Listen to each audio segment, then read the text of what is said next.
I just wanted to mention that I know I'd emailed Mr. Sislo about this. Moving public comment to this meeting to before the closed session and before the discussion and the vote on the book appeals is really frustrating to me. I mean, you chose, actually, during one meeting, you chose in the middle of the meeting to vote to move just public comment to after closed session, and that was a time when you knew it was going to be extremely lengthy, and you had several disciplinary hearings, which I believe lasted till 2 or 3 a.m.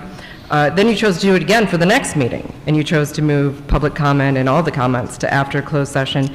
So for this one, for you to choose to move public comment to before closed session, where you don't anticipate, I would assume, it going till 3 a.m., is very frustrating, especially when you did it for a meeting that was addressing such an important issue facing the district right now, which is the book challenge appeals. You know, I have my theories as to why, but either way, I'm just expressing to you that I find it very frustrating, and there's a lot of people in the community who do as well, so we would appreciate some consistency with the way that you guys handle your agendas.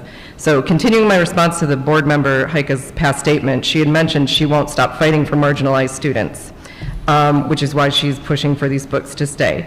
You know, that statement, again, which has happened many times, is implying that those of us who want these books removed do not care for marginalized students, and that is not accurate. She said she was very open with the community on where she stood on these issues, and she's not going to stop fighting for these values. The problem is, I've gone back, I've read through your campaign posts, I've watched the forum, I've watched all these other interviews. Nowhere did I find any time where you expressed to the voters in this community your ardent support for providing explicit, pornographic, vulgar materials to students.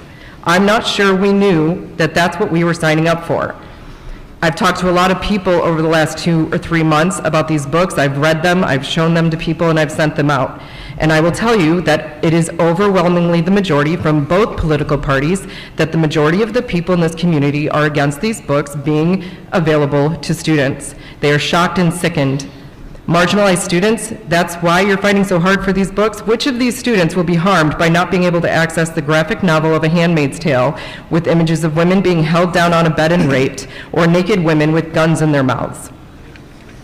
Is that really the best way for you to fight for those students? If you were to ask, would this be the issue that they would urge you to champion? These kids you claim to care so much about, what are you doing about the bullying that's taking place in their schools? What about the plummeting test scores and having a hard time getting into colleges and scholarships? What about the lack of tutoring services? What are you doing about the kids that are not reading at grade level and just getting pushed along? What about the special needs kids whose IEPs aren't being followed and aren't getting the para support they deserve because the paras are quitting because of the environment inside the classroom?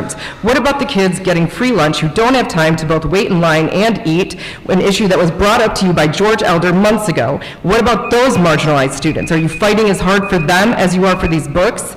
Yes, the books in the library, like the one about a pedophile removing his genitals from the dry cavern of a child's vagina. Not sure that's on the top of any kid's list of concerns right now. It is not brave for you to stand there in your position of authority with your microphone, your unrestricted comment time, and your gavels, and say to us all of these things that you want to disparage us for. What is brave are all of the several people in our community who are actual survivors of sexual assault, who have chosen some for the very first time to stand at this microphone and share your stories, most times on the verge of tears, of what they've gone through, and they've expressed to you how harmful it would be for them at a young age to be exposed to some of these books. They themselves have said this to you. They've told you that what they do need is trained counseling and protection and support, and many of them have told you these books would have actually caused them more trauma. But none of you responded. Not one of you acknowledged anything that they said about their courage or the pain that they expressed, except for one. One person commented, and that only one response was from our superintendent, Brian Gearbaugh, who chose to follow up a story, but just to clarify, that situation didn't happen at Milan.